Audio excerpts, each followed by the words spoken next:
morning. I know our presentation session is still going on, so if anyone was going to come from that, they may be a few minutes late. Our last presenter had some internet trouble and couldn't get in until he only had like 10 minutes left. So they are finishing that up. He said it was the rain.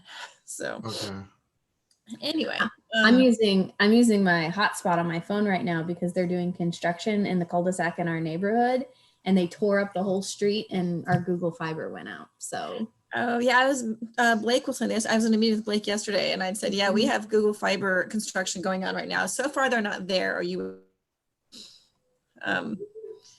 So hopefully they won't be. No, this was a sewer thing that messed with our Google. So. Sorry. Yeah, he said he didn't have any internet, and I don't remember where he went, but he had figured something out. Maybe he was on a hotspot. Good morning, Alana. Good morning. Oh, let's see. Morning poster. Okay, Luis is here and Alana is here. So we are still missing two presenters. One is supposed to be the first one, but he still has 2 minutes to come. So we will wait until 10 o'clock. And then if Andrew is not here, then we'll start with Luis, who is our second. So, but yeah, we had some to go out of order a bit in the first session, just trying to get the people in with their various internet experiences. So. We were very excited that all of them made it to the morning session, considering internet problems. Good.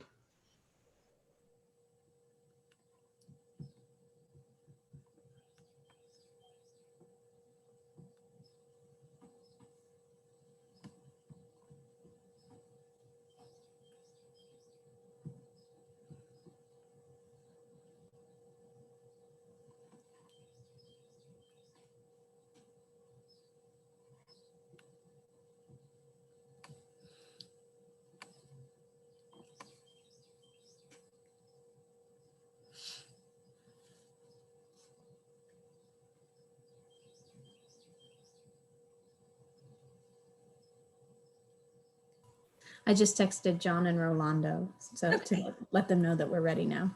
All right, great, thank you. Oh, Rolando is in the waiting room.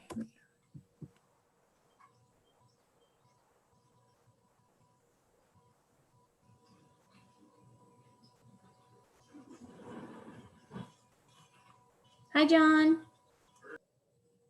Hey, really fully. Hello. Okay, so my computer clock says that it is 10 o'clock. My phone says we have 2 minutes. I'm not sure which we want to go with since we are missing our first presenter so far. But I just wanted to let you all know this poster session, we had originally arranged this so people would up to 5 minutes. Considering that, being a poster session, we were hoping to do mostly questions. I can't guarantee that everyone's going to get lots and lots of questions, of course. So if you go over a few minutes, I'll let you do that, up to a few minutes if you needed more time to explain your poster. Just know that time then ends up coming off of questions that we would have afterward. We do have 4 presenters in 1 hour, and we do need to allow for a little bit of time in between each session so that we can, share screen and all of that. For anyone who has turned in their project, I think it's everyone in this session. If any of you have trouble sharing your screen, I have presentations for emergency screen share if I need to do anything. But otherwise, you can share your own screen. That way you have kind of more control over what you're talking about. Let's see, I still do not see our first presenter. Now it says 10 o'clock on both of my devices, and we don't want to get behind. So Luis, are you okay if we go ahead and start with you? And then if Andrew comes, we will put him whenever he comes in. So second or third, depending on when he gets here. Okay, well then you may go ahead and start and share your screen when you are ready. And if everyone else unmute their microphones, I think everyone has done that, so that's great.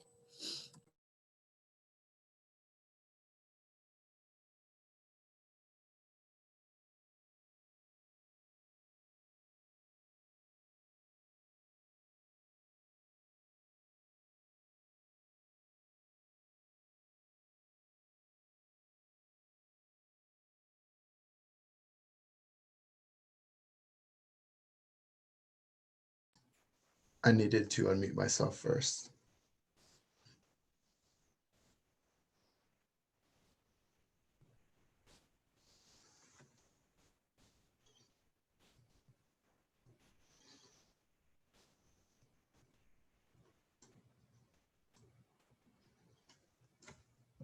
Okay, good morning, everyone. My name is Luis Perez. This project was predicting and correlating university students' volunteerism from the VFI, which I'll explain, with other variables.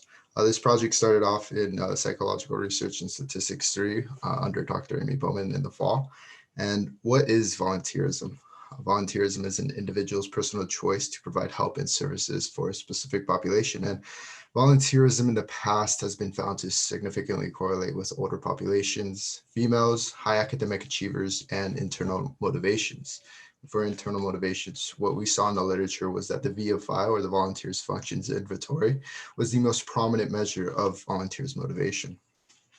So for our first study, we hypothesized that academic status and greater scores on 2 factors of the VFI would predict future student volunteering. And for our second study, we used all 6 factors of the VFI, plus a student's workload, a student's course load, and to see if it would correlate with the student's previous volunteer habits in the previous 6 months.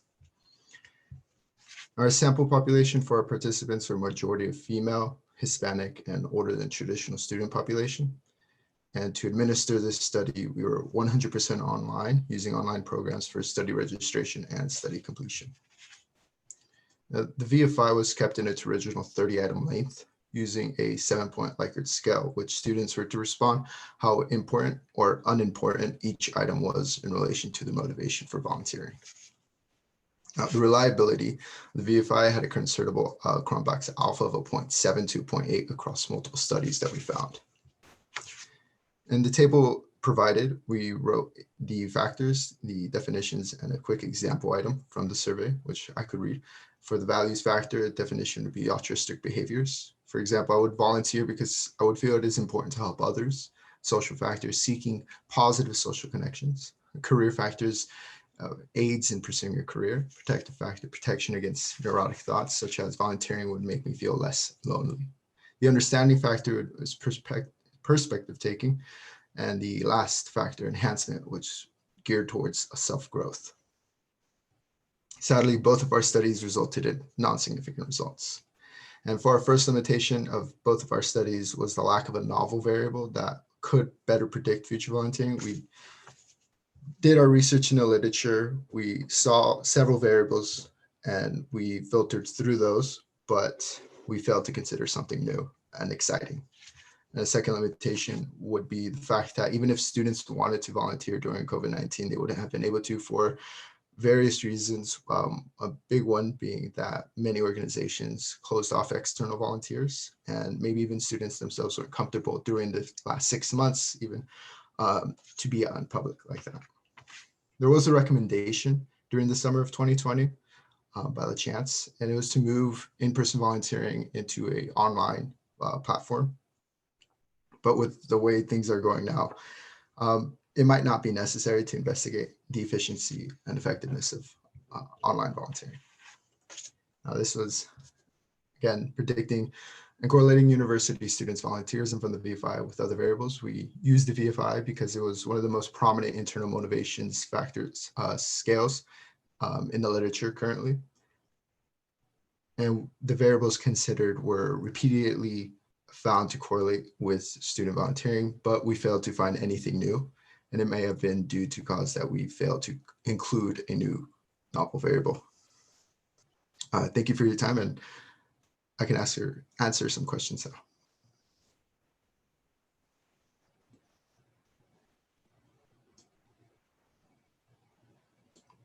Thank you, Dr. Weatherford and Dr. Erickson. Thank you, thank you. I see a question, a hand raised, Dr. Weatherford. And if we I don't have see your hand raised, feel free to go to the chat also. Go ahead, sorry, Dr. Weatherford. Oh, okay. Yeah, sorry. Do you want me to type in the chat? Amy? Oh no, go. We're hearing you. Go ahead and do it. But if we don't see you and call on you, feel free to put it in the chat. Got it. So I think it's a reasonable kind of obstacle that you were talking about in terms of volunteerism and COVID-19. And I think that there might be some downstream consequences of COVID-19 for lots of different things. Do you plan on running the study again after more volunteer opportunities become available in future times, or? Not as of yet. Currently, it's kind of on a standby. I am working under Dr. Bohmann in a research group, and I want to see what I can do in that research group. And volunteerism doesn't seem directly correlated with the goals of Dr. Bohmann. Thank you.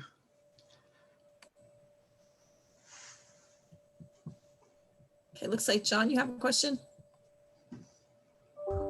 Yes, I just wanted to ask, along the lines of Dr. Weatherford and Dr. Erickson, is just as far as running the study, do you think the sample size would have changed your results any because of the COVID population or COVID and the ability to get a bigger sample size? I think it definitely could have, but that would have been too easy. After reevaluating the model that we considered, it wasn't strong. It wasn't anything new. And we'd like to have a better predictive power in future studies if we were to have those. So you're talking about the novel variable that you were talking about earlier. Yes. You're looking for that. Okay. Yes, and maybe even a different measurement style. Instead of asking students self-report, I would like to personally interview students, see what they have to say, and do a qualitative analysis instead. Okay, thank you. No, thank you.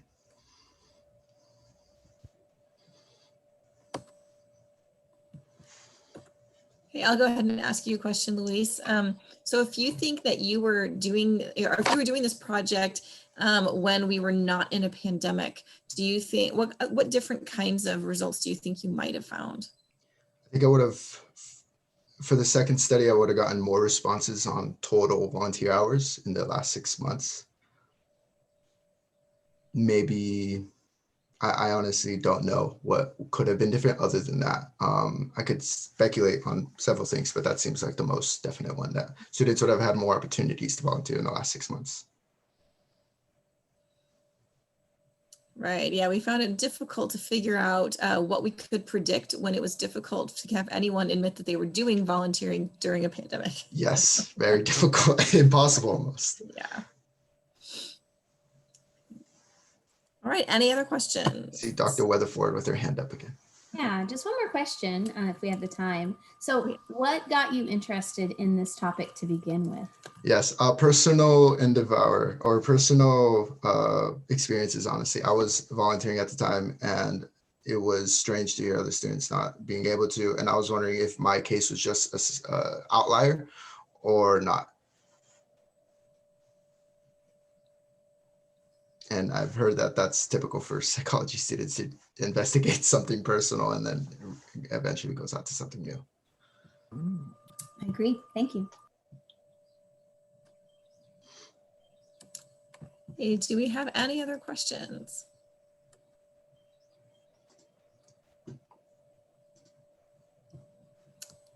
All right, well, thank you very much, Luis. If we do have any time at the end, since this is a poster session, you can also direct additional questions toward any of the presenters after we finish too.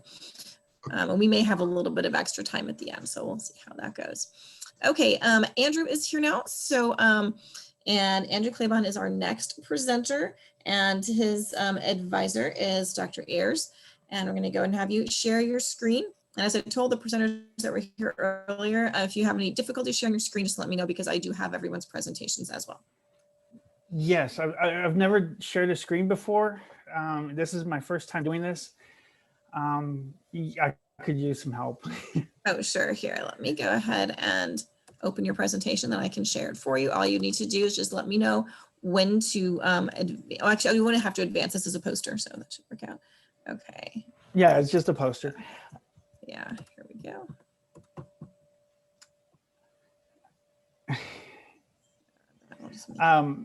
So yeah, I just want to say that I love your presentation.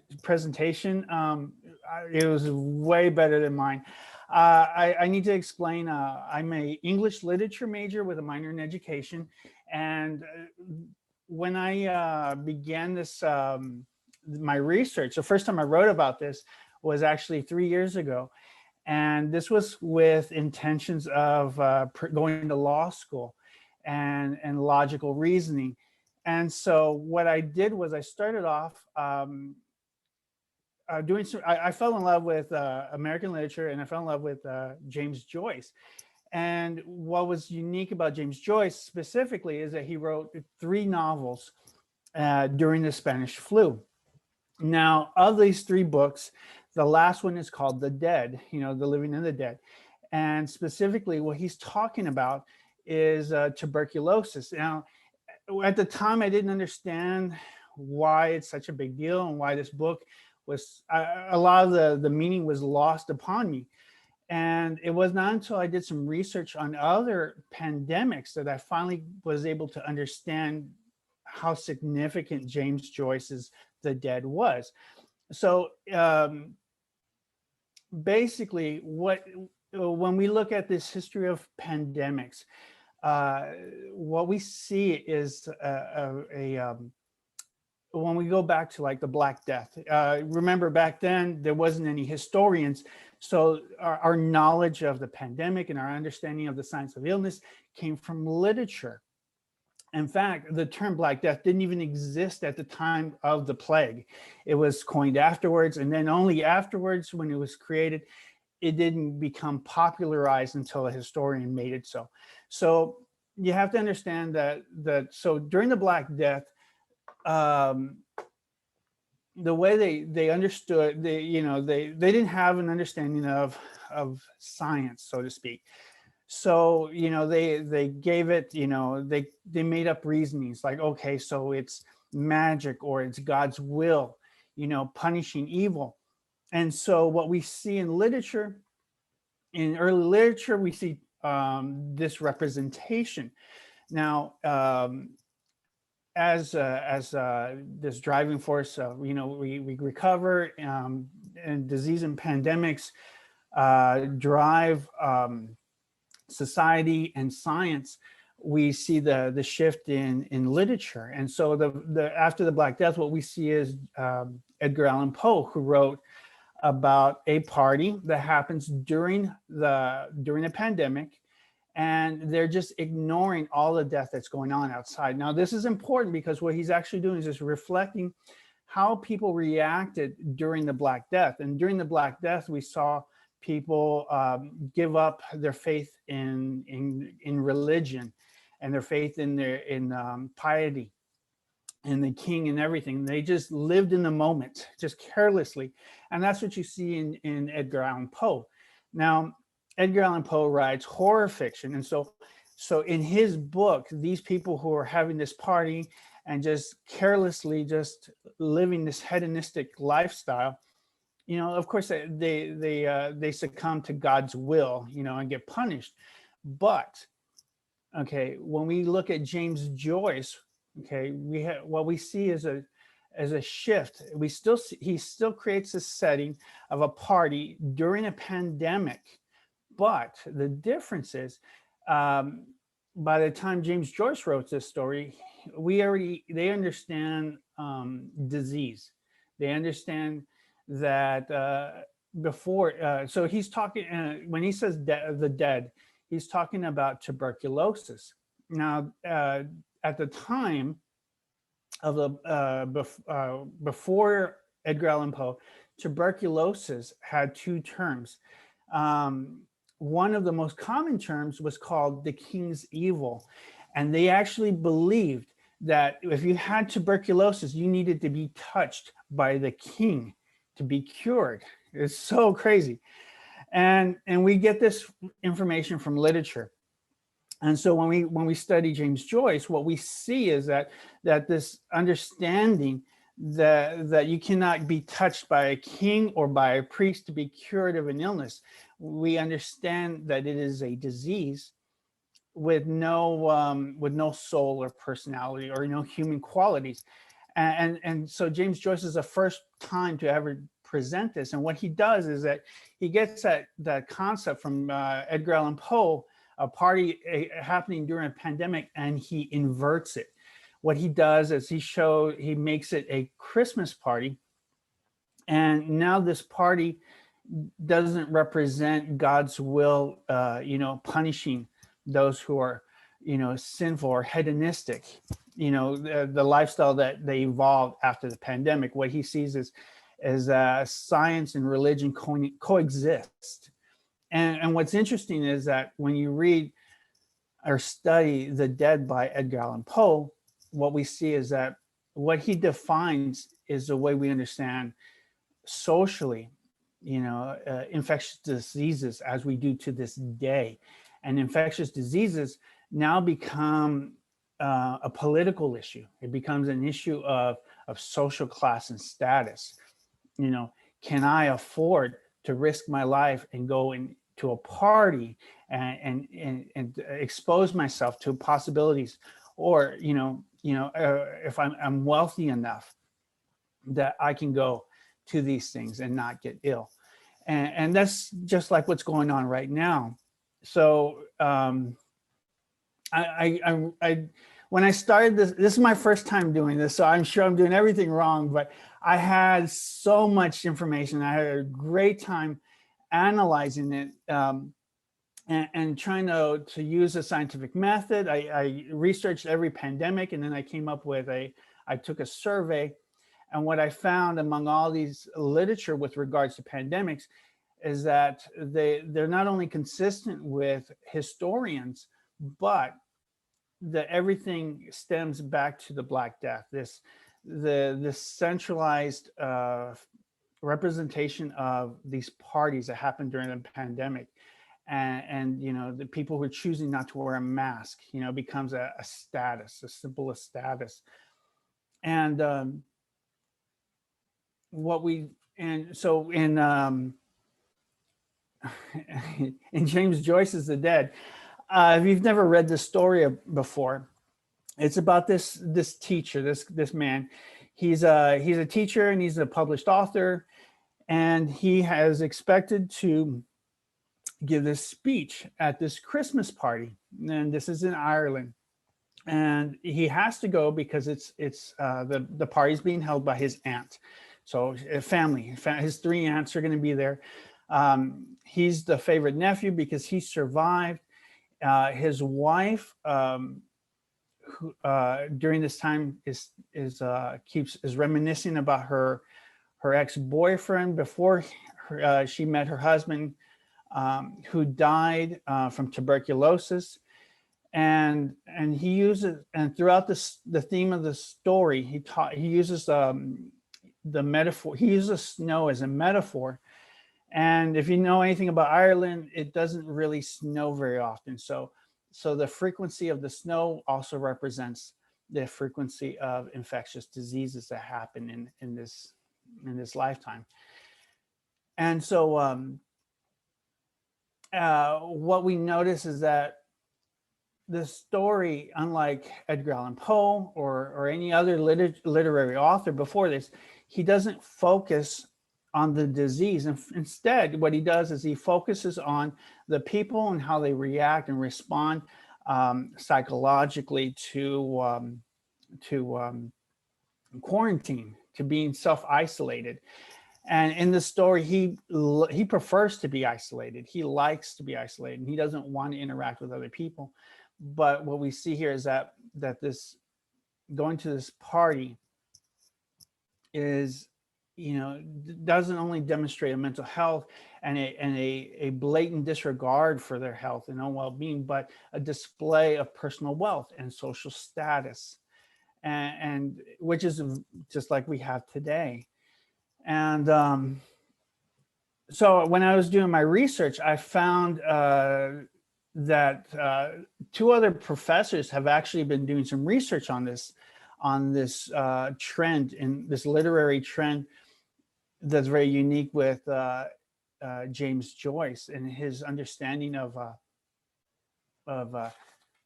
infectious diseases, and how people are aware, of the science of infectious diseases, but choose to make this political statement. And so what basically the whole point of the story is this, it's kind of like a moral conflict or of trying to do the right thing, even when it's wrong. And so, I mean, that's pretty much where I got. I mean, from that point on, I really would like to pursue further research and investigation into this as I study into law, because I noticed that one of the problems we have is that our laws are not able to adapt as frequently as a disease, an infectious disease, that can also, that's in line with our social behaviors. And this is something that's very important, not just from the 14th century, the 18th century, or the 20th century. It seems to be a reoccurring theme that politics and government just cannot adapt fast enough. And I think this is something that's being neglected and needs to be addressed on a very in a very political manner, in a way that we address mental health in a very legislative manner. And so I posted this picture, which occurred during the Spanish flu, which was a time that James Joyce had written The Dead. And they had a law that if you didn't wear your mask, you can get arrested. And there were these people protesting, refusing to wear a mask. And just like today, and history repeats itself. But I'm sorry, that's all I have on my notes, but I'll be happy to answer any questions. This is my first time doing this. I think it's a lot of fun, and doing the research was the best time I've ever had during a self-quarantine. But I admit I don't know what I'm doing. I miss interacting with people. Thank you. We do have a few minutes for questions. It's like, John, you have your hand raised, go ahead.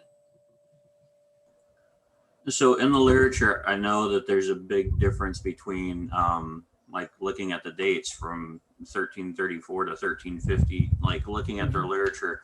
Do you see more of an interest compared to today, like back when like the Russian flu was going on, the modern plague, the Black Death, all that stuff? You see it as a post, like somebody's writing post Black Death, post Russian plague, as compared to now where they're writing, it's almost simultaneous. You see the numbers rising, people like, hey, this is 7 deaths today from this town, whereas back then you wouldn't have gotten that news other than unless it was in your family. Right, exactly. So with literature, what I find is that the narrative is extremely different. It's written almost as it happens in the moment, where a historian is writing something after the fact. And that's where the inconsistency between literature and history coexist. And Dr. Rutherford and Dr. Erickson have their hands up. And we also have a question in the chat from Madeline that we'll get to right after that. So y'all go ahead.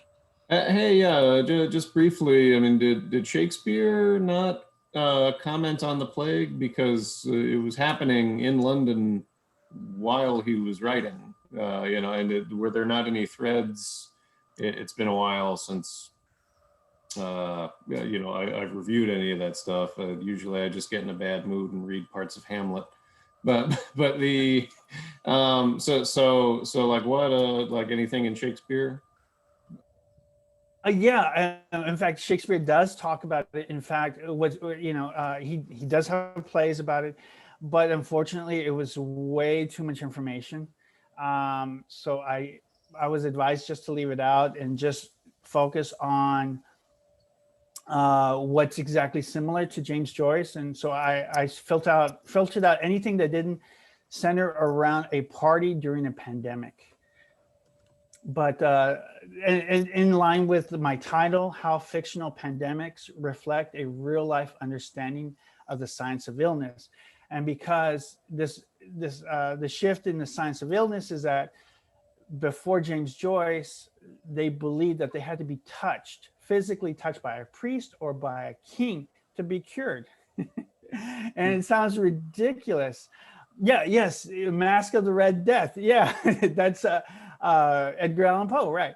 And what we also see is that, when we look at Edgar Allan Poe, they're trying to justify the randomness of life and death, you know, because they don't have science, they don't understand. So they think it must be God's will or something. But in Mask of the Red Death, they're trying to kill death itself. And of course they fail. I hope I didn't give away the story, but you know, it's, but you know, it's, I mean, the moral of the story is you can't cheat death. And then it's also about this, trying to find this balance between piety and hedonism. And I'd like to believe that we have that balance now, where before they went from the spectrum went from one extreme to the next. And these three different literatures represent that. Okay, great. It looks like both Andrew and Dr. Baldessari have answered Madeline's question. Madeline, did you have anything else? We have time for maybe one more question, or from anyone. Yeah, I just want to make a comment. Andrew, this was nice. This was good. Yeah. You were leading me to believe that it wasn't going to be very good by some of the things you said at the beginning. My advice is don't sell yourself short. Okay. When you're going into a presentation or you're doing anything like that, you're the one who's knowledgeable about this. You know about this. You did it. You probably know more about this than the audience does. So don't ever sell yourself short. I just wanted to give that to you. Thank you. Thank you. I had all these notes and then my iPad died. So that's what happened. But thank you. Thank you. I honestly, this is a lot of fun. I've never done this before. I'm extremely shy and an introvert. So this is a lot easier than talking to people in person. But this is the best experience I've ever had in college. Yeah, well, you did great. Thank you so much. Thank you. Thank you for your time. Okay, so wonderful. Our next presenter is John Whitehorn and Rolando Guerrero Camacho with faculty sponsor Don Weatherford. And when you all are ready, feel free to share your screen. If you need help with it, just let me know. All right, John, you got it? I am unmuted, correct? Yes, you're unmuted. Okay.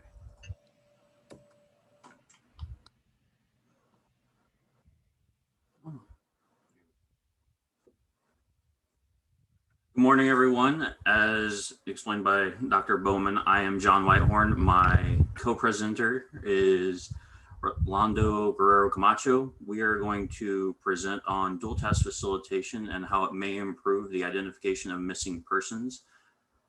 So in that, I'm going to turn the time over to Rolando. All right, great, thanks. All right, good morning, everyone. So as you can see from the title, what we're mostly interested in is identification of missing persons.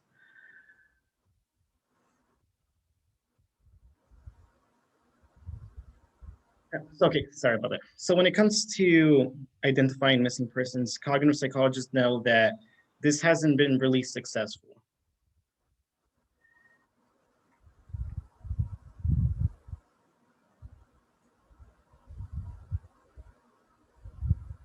Right, sorry about that. Oh, sorry, I lost train of thought. So there's many reasons as to why that may be the case. And one of those reasons are rare items are identified less often, which comes to explain the low prevalence effect, something that cognitive psychologists termed. So there's two instances of rare items. You got fake IDs and alerts of a missing person. So the first one with fake IDs, the idea of people presenting fake IDs to go from point A to point B. And the second rare item is the alert of a missing person. You may either see on the TV, look out for this person. You would think that since Border Patrol are in the scenario of catching these missing persons, to catch them, but sometimes they fail to do so. However, both of these tasks require face processing. So when a screener is presented an ID, the screener is simultaneously comparing the ID to the person who presented the ID. That's happening real time.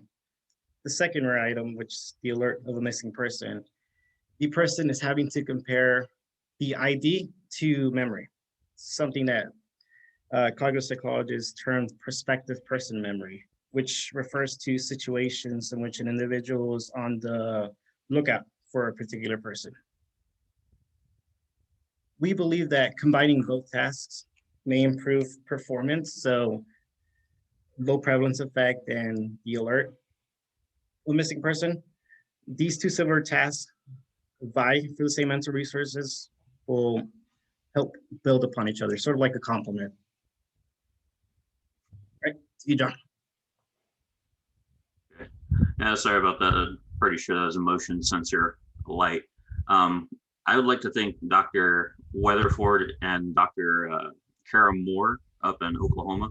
They have helped us a lot with prospective person memory and the low prevalence effect, and that's basically where we get our research from. Along with that research, we've come up with a hypothesis that participants will identify more fake IDs under low prevalence in an ID matching test while also searching for a missing person.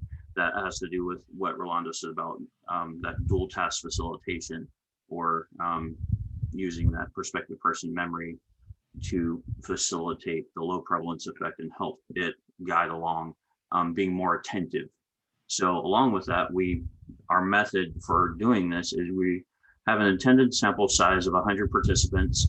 Hopefully we can get more, and that will basically help our data and give it a stronger effect size. But along with that, we have the materials and our procedures, which are 140 trials. They're going to be split into 70 presented IDs. The presented IDs, as you can see in ID task block 1, are either going to be genuine or fake. We have our first independent variables of fake ID prevalence. So the tests are going to be high prevalence, medium prevalence, or low prevalence. And with that, high prevalence is a high prevalence of fake IDs, which means there's a lot of them out there. So we have very few authentic IDs or genuine. The next part is after they go through about 70 images, determining whether they match or mismatch, or they're genuine, which is the face on the left matches the passport on the right, or the face on the left does not match the passport on the right. They'll do 70 of those tasks, determine if they match or not. Then they will either be given or not be given an alert. So that's our second variable, is just that missing person alert, whether it's present or absent. And then after that, we'll have a 5-minute distractor test where they basically look at pictures and state IDs to determine what state that ID is from. So if you look at either of the IDs, I believe I have Idaho there, and I think, I'm not sure if it's Louisiana, but there's 2 different IDs there. They're just going to, for 5 minutes, try to determine where these IDs are from, just to distract them from, hey, this is where we have the missing person, the face of the missing person, and then they'll go into the second matching task. The second matching task is going to be the same thing. High prevalence is still high prevalence of fake IDs. Medium prevalence is both matched and mismatched, or genuine and fake IDs are equal. There'll be 70 and 70, or there'll be 35 and 35 of equal. And then low prevalence is you'll have a lot of genuine and a few fake, just as because their fake IDs are low prevalence or very rare. Rolando. All right, great. So if you can pay attention to the right side of the poster, the anticipated results. I just want to quickly add that our pilot study we're right now, we're identifying stimuli. So the study will come out soon. So if you can pay attention to the first graph on the top right, which is, it says fake identification errors without an alert. So I want you to pay attention more specifically to the blue line, which is the low prevalence. I know it's kind of hard to see, but you got ID task block 1 on the left side and ID task block 2 on the right side. So we expect worse performance from the alert, because as the number of trials proceed, the attention deficit is probably going to get worse without the alert. However, on the second graph, which is the bottom one, the middle one, fake identification errors with an alert, we expect performance to improve, because since both tasks vie from the same mental resources, thus creating the dual task facilitation, participants are more likely to be readily available to identify the fake IDs, making fewer errors under the low prevalence compared to the medium and high prevalence. And now moving on to the final graph, the bottom one, which is alert sightings of prevalence. It's sort of the same thing as second graph. We expect low prevalence to buy from the same resource because the dual task facilitation, participants are more likely to identify the missing person.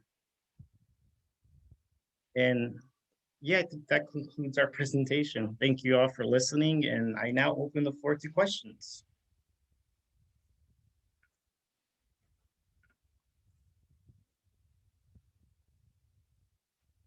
Thank you, Rolando. Do we have any questions?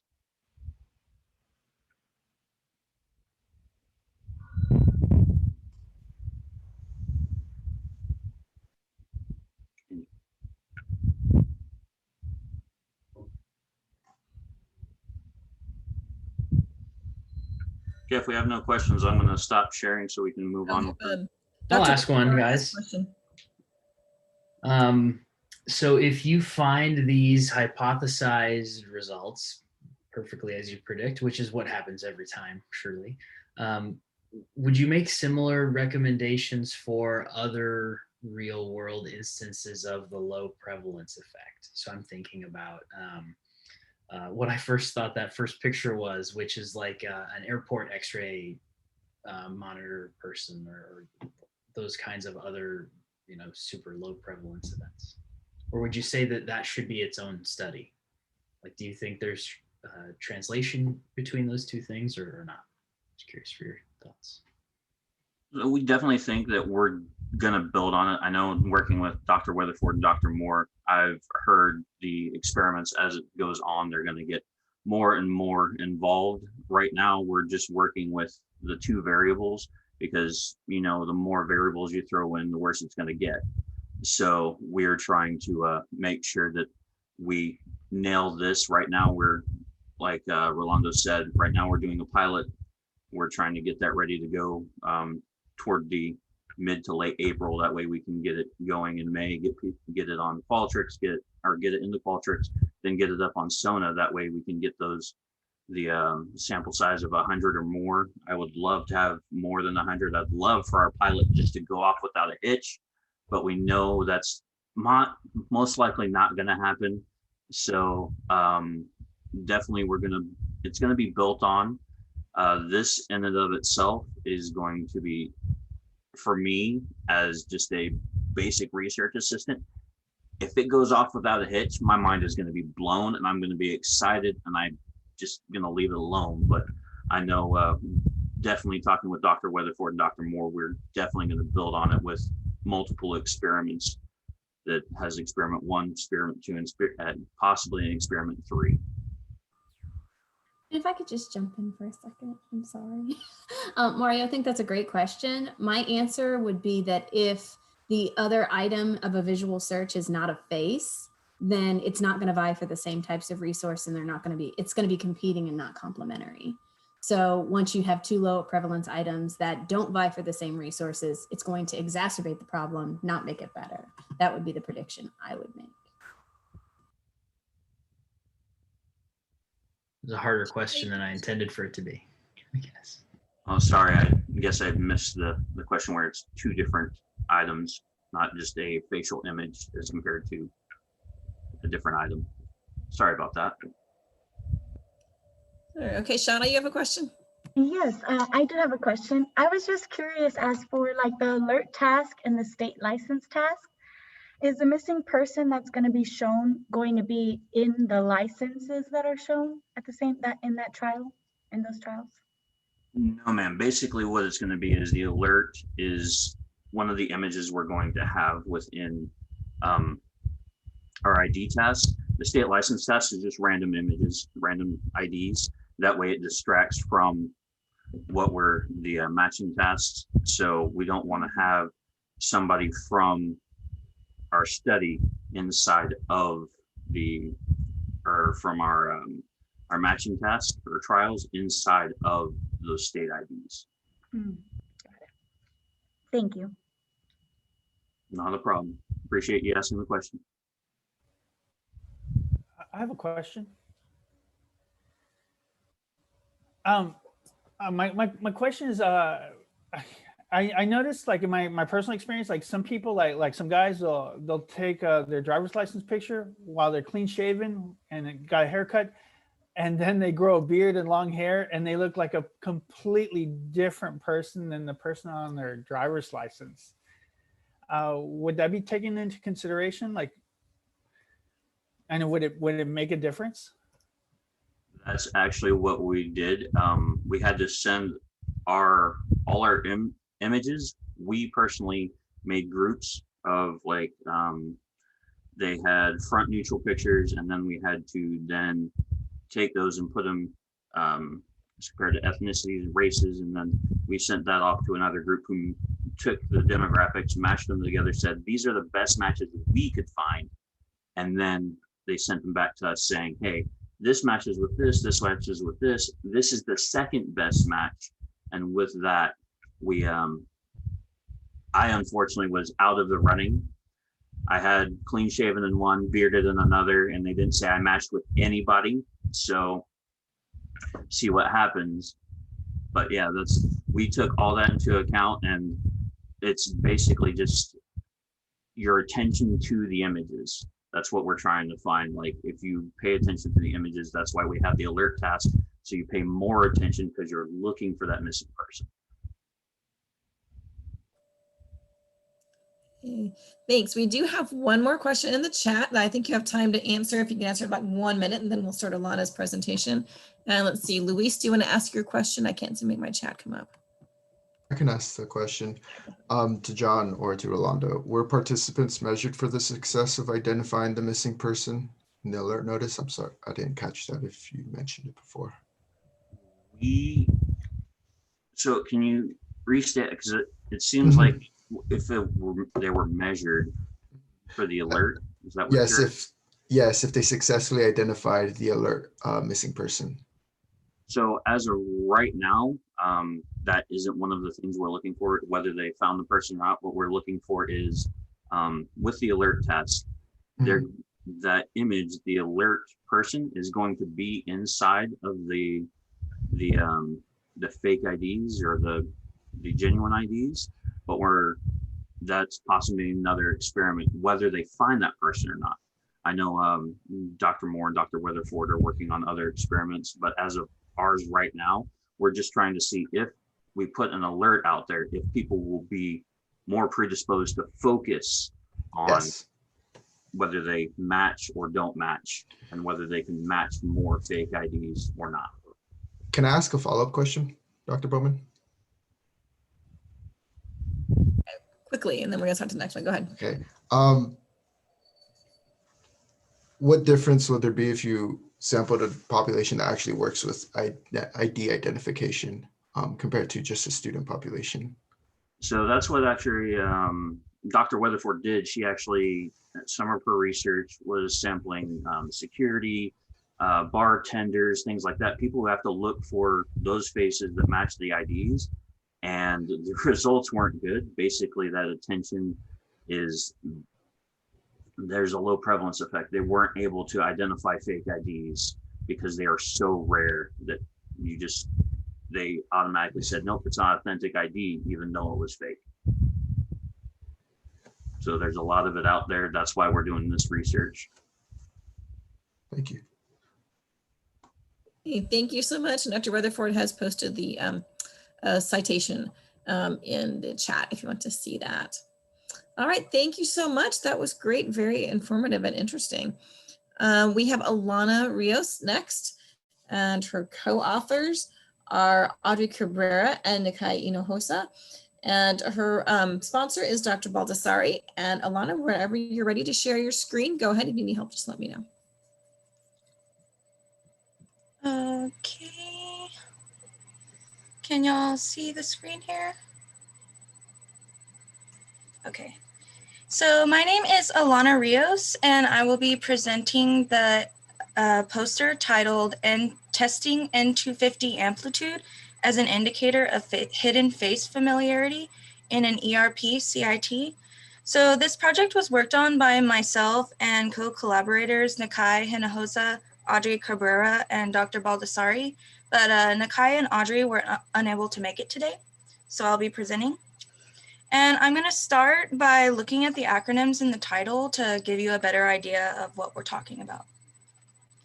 So an ERP is an event-related potential, which is the electrophysiological response of the brain to a stimulus, and it's typically derived from EEG or electroencephalogram measurements. And a CIT is a concealed information test where different stimuli are presented to the participant, in this case, different faces. And the idea here is that crime-relevant stimuli will only be distinguishable by the person who witnessed the crime. So an event-related potential concealed information test, or an ERP-CIT, typically looks for the P300 component, which is a strong positive reaction in the back of the brain to surprising stimuli. But it is also well known that the N170, or a negative reaction, is observed when presented with a face, followed by a strong N250 if the face is familiar. So the idea of this research was to see if the N250 could be a useful indicator of face familiarity in situations like eyewitness identification. So for example, if the witness was nervous about potentially identifying the wrong person, the witness's recognition and their N250 response of the culprit's face when compared to the other faces shown should be clearly distinguishable. So for the methods at the study, looking at the bottom left picture here, the participants were first shown a video of a culprit stealing a car. They were then asked to study a new face named Chris, followed by a test cycle shown in this bottom middle picture to make sure that the new face had been memorized. And then they were given another test cycle shown in this top right photo here, which the criminal, Chris, and 10 filler faces were cycled 10 times in pre-randomized orders for a total of 12 faces shown 30 times each, totaling to 360. And this was the step in the methods where the ERP was collected, and half of the participants were instructed to lie about recognizing the faces. This was done to give an idea of the N250 that would be produced if the participant was being deceitful. And lastly, in this bottom picture down here, they were asked to identify both Chris and the culprit in separate lineups, and the confidence in their selection was also collected here. So looking at the results in the top right here, the analysis conducted was a 2x3 ANOVA, looking at the condition of lie or truth, and a face type of Chris, the culprit, or the foil. And as you can see from these majorly overlapping error bars, there was no effect of face type and no interaction seen. And the only significant effect was the main effect of condition. These weren't necessarily the anticipated results. We were expecting an interaction and an effect of face type, inferring from the idea that the N250 should be larger for known faces, but we actually ended up seeing a larger N250 in the lie condition, shown by these white circles dropping below the dark ones. And this result is interesting, but it's kind of hard to explain in this context. So figure 2 here on the left shows the group-wise average waveforms at P07, which is the left parietal occipital electrode, and figure 3 shows the average waveforms at P08, which is the right parietal occipital electrode. And the main area we're looking at on these figures is the 200 to 300 millisecond time period after the onset of the face, which I have highlighted here for you. So on the left, correlating with the ANOVA shows a visual of the more negative N250 seen in the liar's condition, which is indicated by these blue lines here, or the liars, dropping below or closer to the axis than the red lines, which indicates the truth condition. And on the right, you can see here that these averages are just majorly overlapping. So the main idea of these two figures was just to give you a visual of these average waveforms in the different conditions. Overall, this study did not find the statistical significance we were really looking for, which could likely be due to the waveforms being over-influenced by the P300, as it is likely causing a more positive reading. So this happens because the P300 is so close to the N250 that it's likely pulling the N250 upward into a more positive region. And to finish off the presentation here, suggestions for continued research should include more data in the study to see if maybe these estimates could be stabilized, or possibly adding a longer video to induce longer lasting familiarity so we can see if the N250 produced would be larger and more distinguishable. Thank you. Does anyone have any questions?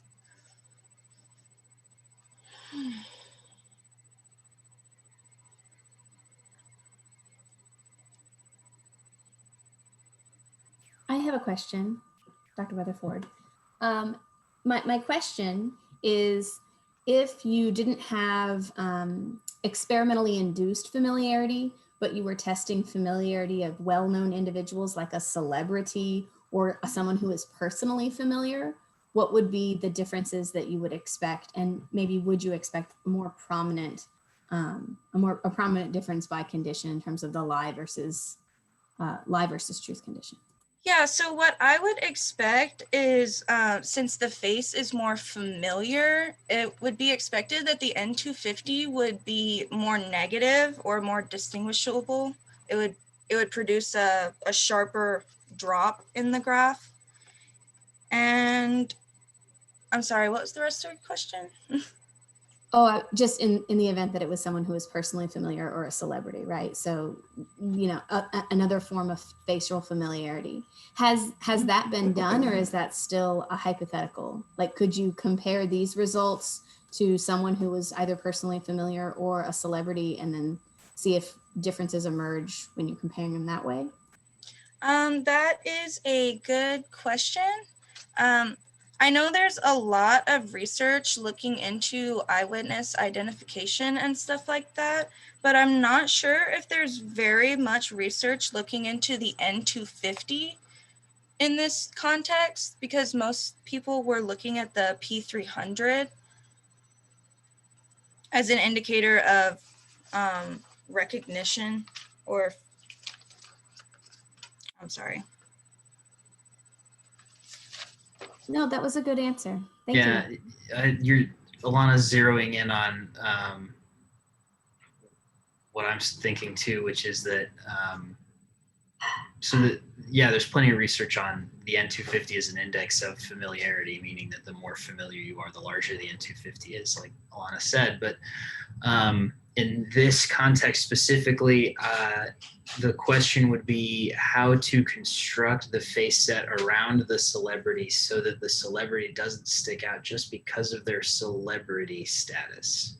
So what I'm thinking is that as soon as you put a celebrity in this set, that's also going to generate a much bigger P3. So you're going to continue to, and looking at these data for the 10th time today, that's what I'm most thinking is going on here, because the best way I can think of to explain this difference away, this strange effective condition here, is that the P3 is much larger in the truth condition. So everything is probably pulled up a little bit, and that's what's leading to the difference we're seeing here. Thank you.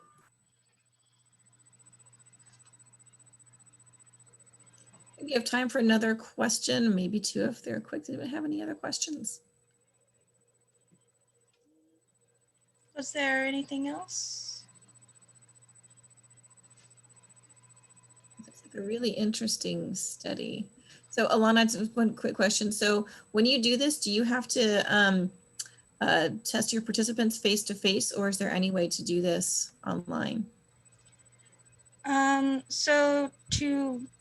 I am not very sure. My part of this research came in with the analysis part. That'd be more of a question for Dr. Baldassari. He did most of the methods of this.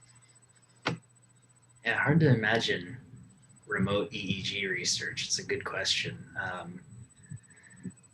The only thing that occurs to me is that is to use some of those like mobile in the moment meditation measurement headbands maybe, but you'd need a lot, and you need to send them like to each participant in turn. So it would would take a while. Or maybe you could collect data from only people who already own those headbands. That would be. Isn't there kind of like, recording you could do to like watch how people's, eyes did certain things, but that's probably right.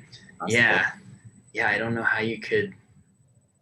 Mhm. I can't think of a situation where people have any kind of gear that could enable even the smallest EEG recording, except for those headbands. Mhm. Okay, thanks. Okay, and John has a question before we go. Go ahead, John.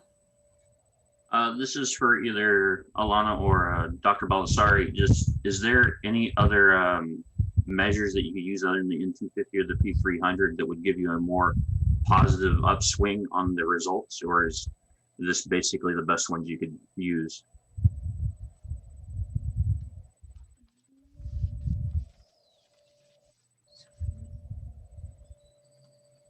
Dr. Baldessari, if you wanted to Yeah, answer for me. Funny enough, we actually mentioned one other on the poster at the bottom of that intro section. Is kind of the way I'm thinking about going forward with all this is reaction time.